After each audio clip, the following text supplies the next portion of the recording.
जय श्री राम। राजनीति में अक्सर ये सवाल गांधी जी पर उठता है कि गांधी जी ने बहुत बड़ी गलती की इतिहास में चाचा नेहरू को प्रधानमंत्री बना करके, जबकि उस समय पे प्रधानमंत्री सरदार वल्लभ भाई पटेल को बनना चाहिए था। क्या है इसके पीछे का कारण और उस समय गांधी जी क्या सोच रहे थे कि उन्होंने सरदार वल्लभ भाई पटेल की जगह नेहरू जी को प्रधानमंत्री बनाया, समझते हैं इस वीडियो में। सबसे पहली बात यह है कि 1858 में से पहले भारत पर किसका शासन था। भारत के शासन को दो भागों में बांटा जाता है, एक है 1858 से पहले वाला और एक है 1858 से बाद वाला। तो पहले में यहाँ पर पहले में कौन शासन कर रहा था? कंपनी शासन कर रही थी, यानी कि जैसे जियो कंपनी किसी दूसरे देश पर क्या कर दे, कब्जा कर ले और वहां का शासन चलाए। पर उसके बाद 1858 में 1857 में क्या हुआ, एक बहुत खतरनाक विद्रोह हुआ, भारत की जनता ने किया था, जो जिससे अंग्रेजी सरकार की नींव हिल गई और अंग्रेजी सरकार ने कहा कि अब कंपनी भारत पर शासन नहीं चला सकती। तो अब शासन कौन चलाएगा? अब इंग्लैंड की जो रानी थी वो डायरेक्ट किस पर शासन चलाएगी? भारत पर शासन चलाएगी। और उस समय के लोग ज्यादातर भारत में बहुत ज्यादा विद्रोही भी नहीं थे, उन्हें ठीक लग रहा था कि हाँ चलो कोई बात नहीं, इंग्लैंड के लोग शासन कर रहे, हमारी मांगे तो पूरी हो ही रही। पर धीरे धीरे कुछ चीजें ऐसी होने लगी जिसकी वजह से क्या है, भारत के लोग और ज्यादा विद्रोही हो गए और कहने लगे कि नहीं, अब हमें इंग्लैंड से क्या चाहिए, आजादी चाहिए। शुरुआत कहां से होती है? उस समय पर जब 1858 में इंग्लैंड में शासन गया, तो इंग्लैंड उस समय पे लोकतांत्रिक देश था और भारत में कोई भी बड़ी पार्टी नहीं थी, यानी कि भारत में कैसे राज चलता था, राजाओं का राज चलता था। तो अंग्रेजों ने सोचा कि अब भारत में भी लोकतांत्रिक होना पड़ेगा, नहीं तो भारत के लोग क्या है, नफरत फैलने लगेगी ब्रिटेन के खिलाफ, जिससे भारत के लोग क्या कर सकते हैं, विद्रोह कर सकते हैं। और उस समय का जो एक बड़ा अधिकारी था उसका नाम था A.O. ह्यूम। इसने क्या करा, जो भारत की एक पार्टी की स्थापना करी जिसका नाम था Indian national Congress. Congress party की स्थापना किसी भारतीय लोग ने नहीं करी थी, वो किसने, एक अंग्रेज ने करी थी। क्यों? क्योंकि ये चाहता था कि भारत के लोग क्या है, विद्रोह ना करे, किसके खिलाफ, इंग्लैंड के खिलाफ। उनको ऐसा लगे कि हाँ हमारी बात भी सुनी जा रही।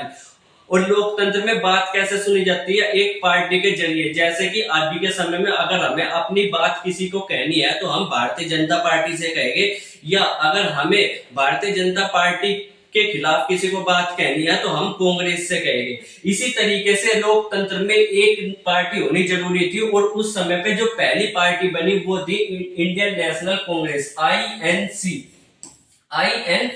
इंडियन नेशनल कांग्रेस, जो 1885 में बनी थी, जिसको बनाने वाला एक अंग्रेज था। अब इसने ये पार्टी बना दी और अंग्रेज की एक बनाई हुई पार्टी अब तक का भारत की आजादी के बारे में बिल्कुल नहीं सोच रही थी। इंडियन नेशनल कांग्रेस का पहला जो मकसद था वो था कि भारत के लिए अच्छे काम करे जाए, भारत की जनता के जो मांग है उनको पूरी करे जाए।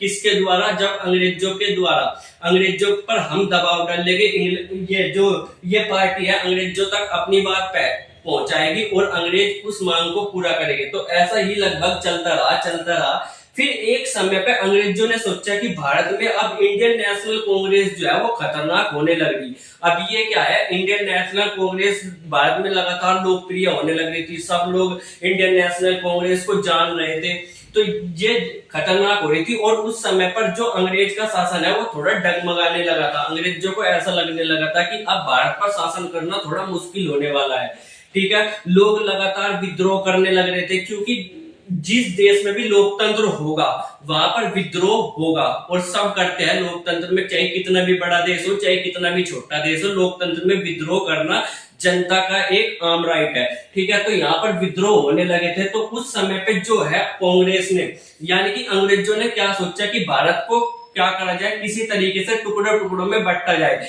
यानी कि उनको लड़वाया जाए, हिंदू मुस्लिम करा जाए। तो उन्होंने हिंदू मुस्लिम करने के लिए, भारत के लोगों को आपस में लड़वाने के लिए क्या कर दिया, भारत के जो बंगाल था, देखो इस समय का बंगाल, अभी का बंगाल देखो ये है, अभी का बंगाल कितना छोटा सा था, पर अंग्रेजों के समय पे बंगाल इतना बड़ा था। बंगाल क्या था, इतना बड़ा था। इस बंगाल के क्या कर दिए, दो हिस्से कर दिए। इसमें 1905 में इसके दो हिस्से कर दिए, दो भागों में तोड़ दिया, जिससे क्या हो गया, भारत की जनता और ज्यादा खिलाफ हो गई, किसके, अंग्रेजों के।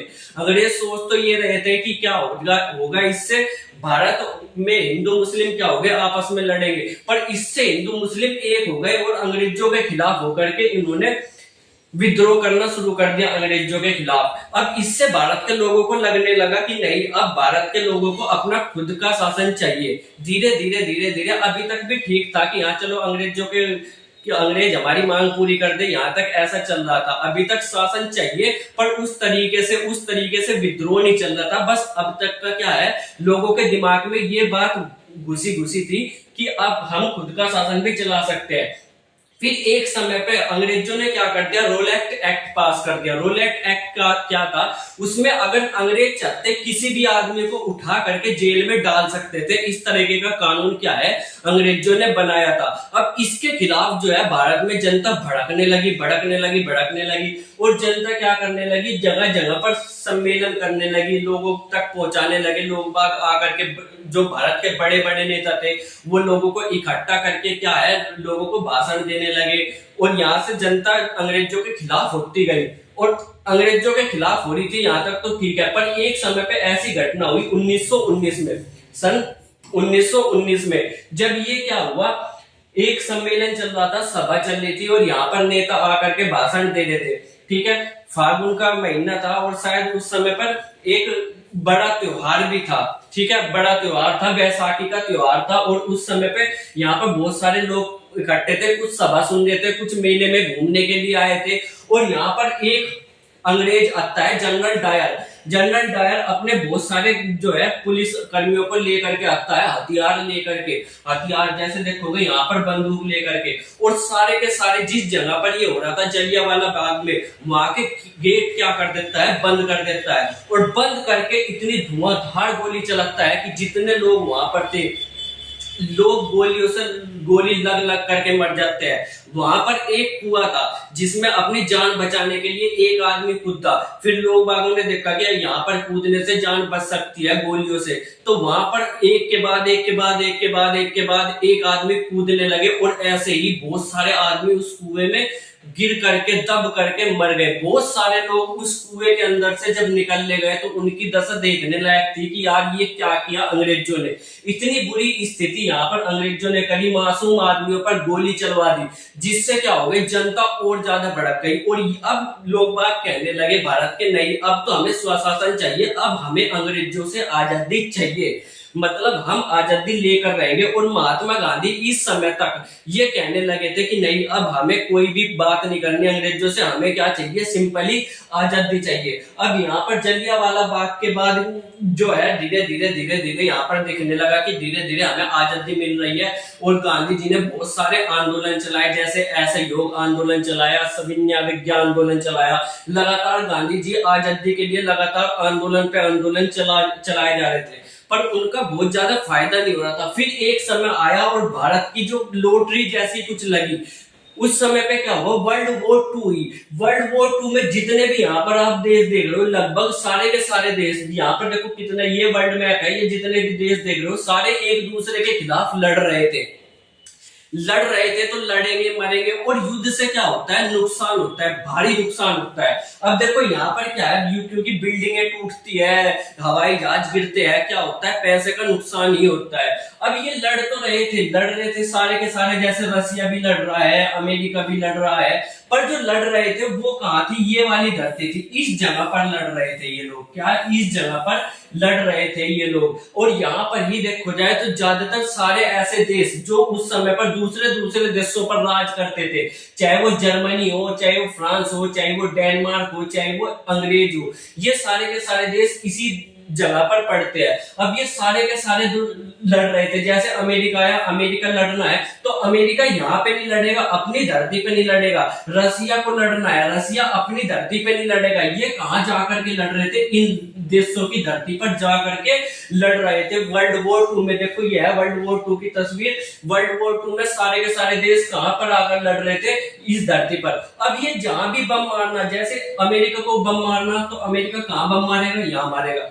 रसिया को बम मारना, यहाँ मारेगा, किसी दूसरे देश को बम मारना तो भी यहाँ मारेगा। तो तबाही किस देश में होगी? इन्हीं देशों में होगी। और इसमें से एक देश था इंग्लैंड, जो हमारे ऊपर राज करता था। तो इस वर्ल्ड वॉर से भले ही इंग्लैंड जीत गया हो इस वॉर में, पर इतनी तबाही हुई इंग्लैंड में, इतनी तबाही हुई, इतने गोले बारूद मारे गए इंग्लैंड के अंदर अंदर कि इंग्लैंड के बस की अब संभलना नहीं रहा। और इसके लग गया कि अब दूसरे देशों पर राज करने से बजाय क्या करा जाए, पहले अपने देश की जो बिल्डिंगें गिरी है, जो बम से नुकसान हुआ है, उसको क्या करा जाए, सुधारा जाए। आप ऐसे सोच सकते हो कि देखो, आप पार्टी करते हो घर में, तो आपके 10 दोस्त है पार्टी करने के लिए, आपके घर में आए 10 दोस्त आपके घर में पार्टी करने के लिए आए। अब यहाँ पर क्या होगा, पार्टी होगी, इंजॉय होगी, बर्तन फोड़ेंगे वे आकर के, आपके तोड़ फोड़ करेंगे।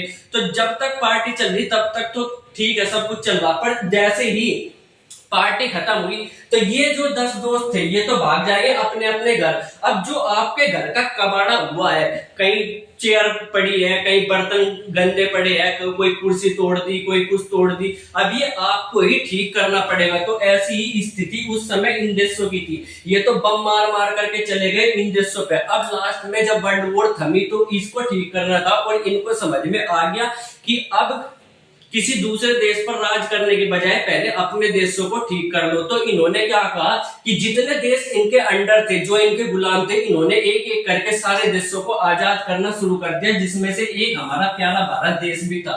ठीक है, एक प्यारा भारत देश भी था। तो भारत देश को आजाद करने की इन्होंने रणनीति बना ली, और अब भारत को आजादी मिलने वाली थी। पर भारत को आजादी मिलने के साथ साथ अब तक तो कौन था, पर जो इंग्लैंड की महारानी थी वो शासन कर रही थी भारत के ऊपर। पर अब भारत देश को आजादी मिलेगी तो भारत का अपना एक प्रधानमंत्री बनाना पड़ेगा जो भारत पर राज करेगा। अब वो प्रधानमंत्री कैसे बनाया जाए, सबसे बड़ा सवाल ये था। सबसे बड़ा सवाल ये था, तो उस समय पर जो भारत देश की सबसे बड़ी पार्टी थी वो थी इंडियन नेशनल कांग्रेस, वो थी INC, इंडियन नेशनल कांग्रेस। अब इसी कांग्रेस का जो सबसे बड़ा लीडर होगा वही क्या बनेगा, प्रधानमंत्री बनेगा। इस कांग्रेस का जो सबसे बड़ा लीडर यानी कि अध्यक्ष होगा उसी को ही प्रधानमंत्री बनाना था। अब ये अध्यक्ष का चुनाव कैसे होगा कि कौन बनेगा अध्यक्ष, तो अध्यक्ष का चुनाव ऐसे होता था कि कांग्रेस की उस समय पे अलग अलग टाइप की समितियां थी। जैसे जिला स्तर पर के एक ऑफिस हो गया, ऐसे ही राज्य स्तर पर एक ऑफिस हो गया। प्रांत मतलब राज्य, प्रांत मतलब राज्य। जैसे आज के समय में आप उत्तर प्रदेश, झारखंड देखते हो ना, उस समय पे ये राज्य क्या कहलाते थे, प्रांत कहलाते थे। ठीक है, तो प्रांत यानी कि एक ऑफिस जिले में हो गया, फिर उससे बड़ा ऑफिस किस में हो गया, प्रांत यानी कि राज्य में हो गया, फिर एक बड़ा ऑफिस किस में हो गया, पूरे भारत में हो गया। अब इन ऑफिसों के कोई कुछ कुछ क्या हो गए, लीडर भी हो गए। जैसे प्रांत का कुछ लीडर हो गए, तो यहाँ से इन ऑफिसों से, इन समितियों से जो है वो यहाँ का अखिल भारतीय का क्या होना था, अखिल भारतीय के अध्यक्ष का चुनाव होना था। तो उस समय पे 15, उस समय पे कितनी समितियां थी, इस जगह पे 15 थी, जिसमें से 15 में से क्या करना था, 15 में से 15 लोगों को ये चुनाव करना था कि आने वाला जो अध्यक्ष हुआ कांग्रेस का वो कौन बनेगा, कौन बनेगा अध्यक्ष, कौन बनेगा ये। और अध्यक्ष के साथ साथ जो अध्यक्ष बनेगा वही प्रधानमंत्री बनेगा। तो यानी कि डायरेक्टली इनको जो 15 आदमियों को था चुनना था कि भारत का अगला प्रधानमंत्री कौन होगा, जिसमें से 12 लोगों ने क्या कहा कि हम पटेल की तरफ है, हम क्या है, पटेल की तरफ है, यानी कि पटेल हमारे अगले प्रधानमंत्री बनेंगे। ठीक है, 3 लोगों ने कहा कि नेहरू जी हमारे अगले प्रधानमंत्री बनेंगे। और उस समय प्रधानमंत्री की रेस में कितने लोग थे, देखो वो समझो। प्रधानमंत्री जो है वो बड़े लीडर में से चुना जाना था, जिसमें से 3 बड़े नाम सामने थे। पहला था गांधी जी, दूसरा था नेहरू जी, और तीसरा था पटेल जी। गांधी जी ने अपने आप को प्रधानमंत्री बनने से साफ मना कर दिया था कि मैं राजनीति में नहीं आऊंगा, मैं प्रधानमंत्री इस भारत देश का नहीं बनूंगा, क्योंकि मैं एक समाज सेवक हूं। और प्रधानमंत्री को कुछ बड़े निर्णय लेने होते हैं, जैसे कि युद्ध करना, किसी देश को, आतंकवाद को खत्म करने के लिए हथियारों से लोगों को मारना। और जो है गांधी जी बिल्कुल अहिंसा वाले आदमी थे कि किसी चींटी को भी ना मारा जाए। तो इसलिए इनको अपनी कमजोरी पता थी कि मैं ऐसे ऐसे बड़े फैसले, किसी दूसरे देश के साथ युद्ध करने जैसे फैसले नहीं ले पाऊंगा। तो इसलिए इन्होंने क्या कह दिया कि नहीं, अब मैं प्रधानमंत्री नहीं बनूंगा। तो 2 लोग थे, एक तो नेहरू जी थी, एक पटेल जी। अब जो ये लोग थे 15 लोग, इनमें से 12 लोगों ने कहा कि पटेल जी हमारे देश के प्रधानमंत्री बने। 3 लोगों ने कहा कि नेहरू जी प्रधानमंत्री बने। फिर क्या हुआ कि जो उस समय के महात्मा गांधी, जो सबसे बड़े लीडर थे, जिनकी बात कोई टाल नहीं सकता था, उन्होंने क्या कहा कि नहीं, प्रधानमंत्री कौन बनेगा, नेहरू जी बनेंगे। ऐसा क्यों कहा, ऐसा क्यों कहा महात्मा गांधी ने? उसके पीछे महात्मा गांधी की क्या सोच थी वो समझो। महात्मा गांधी देख रहे थे कि अभी भारत नया नया आजाद हुआ है, तो ऐसा आदमी प्रधानमंत्री बनना चाहिए जिसकी उम्र काफी ज्यादा हो, यानी कि जो आने वाले लंबे समय तक भारत देश को संभाल सके। अगर आप देखा जाए तो जो पटेल जी की उम्र थी वो काफी ज्यादा थी, लगभग 70 के आसपास थी पटेल की उम्र, और वहीं जो नेहरू जी की उम्र थी वो लगभग 55 के आसपास थी, यानी कि 15 साल का लगभग इनके अंदर गैप था दोनों की उम्र में। अब 70 साल का व्यक्ति कब तक का प्रधानमंत्री बना रह सकता है, इसमें थोड़ा सा सोच विचारने वाली बात थी, जो कि गांधी जी देख रहे थे कि अगर हम पटेल जी को प्रधानमंत्री बनाते हैं तो आने वाले समय में भगवान न करे उनकी जब मृत्यु होगी तो हमें प्रधानमंत्री बदलना पड़ेगा। तो यहाँ पर गांधी जी सोच रहे थे कि एक ऐसा प्रधानमंत्री बनाया जाए जो लंबे समय तक प्रधानमंत्री के पद पर रह सके। तो इसलिए पहला कारण उम्र का देखते हुए गांधी जी ने यह फैसला दिया था।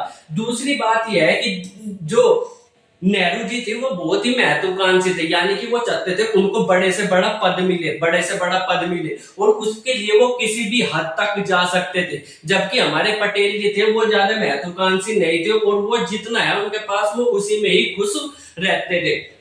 इसीलिए जो गांधी जी ने सोचा कि अगर हमने पटेल जी को प्रधानमंत्री बना दिया तो जो नेहरू है वो क्या कर देंगे, विद्रोह कर देंगे, जिससे कांग्रेस पार्टी क्या हो जाएगी, टूट सकती है दो भागों में। अगर कांग्रेस पार्टी टूटी तो अभी देश आजादी होने वाला है, और इसी समय कांग्रेस टूट गई तो ये भारत के लिए बहुत ही ज्यादा दिक्कत वाली बात होगी। इसीलिए उन्होंने साफ जो है पटेल जी को आराम से कहा कि देखो पटेल जी, हम क्या करते हैं, आप इस पद से जो कर दो, इस्तीफा दे दो, यानी कि आप चुनाव से क्या हो जाओ, पीछे हट जाओ, ताकि हम जवाहरलाल नेहरू को प्रधानमंत्री बना सके। क्योंकि अगर पटेल जी बनते तो नेहरू कुछ ना कुछ ऐसे कारणों में कर सकते थे जिससे क्या है, इंडियन नेशनल दो भागों में टूट सकती है, जो देश के लिए खतरनाक हो सकता था।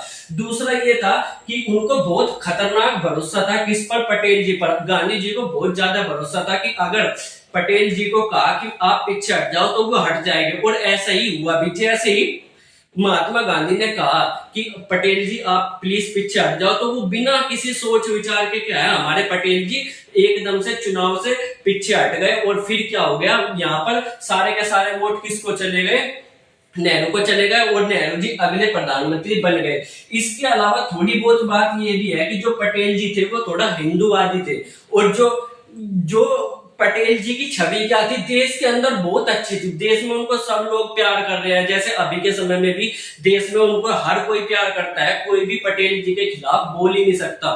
पर जो अंतरराष्ट्रीय विदेशों में क्या है, विदेशों में पटेल जी को बहुत ही कम लोग जानते थे। विदेशों में कौन जानते थे, विदेशों में नेहरू जी को जानते थे। विदेशों में कौन किसको जानते थे, नेहरू को सबसे ज्यादा लोग जानते थे, क्योंकि नेहरू जी धड़ाधड़ इंग्लिश बोलते थे, और उस समय इंग्लिश वाले ही देश थे। तो उस समय पे गांधी जी ने सोचा कि अगर लोगों से क्या है, पटेल जी मिलेंगे दूसरे देशों के लीडरों से तो अच्छा नहीं होगा। तो उस समय पे किसको प्रधानमंत्री बनाने की सोची, कि नेहरू को प्रधानमंत्री बनाने की सोची, क्योंकि ये अच्छे से अंग्रेजी में बात कर सकते हैं दूसरे देशों के नेताओं से, और ये दूसरे देशों के नेताओं के साथ घुल मिल कर भी रहते थे। इसके अलावा जो सबसे बड़ी बात यह है कि गांधी जी अपना उत्तराधिकारी पहले ही नेहरू को घोषित कर चुके थे, यानी कि पहले ही नेहरू को ये मन बना चुके थे गांधी जी के, मेरे बाद क्या होगा, नेहरू ही सारी पार्टी की कमान संभाल लेगा, यानी कि नेहरू ही प्रधानमंत्री बनेगा। इन सब के होने से पहले ही गांधी जी ने ये सोच लिया था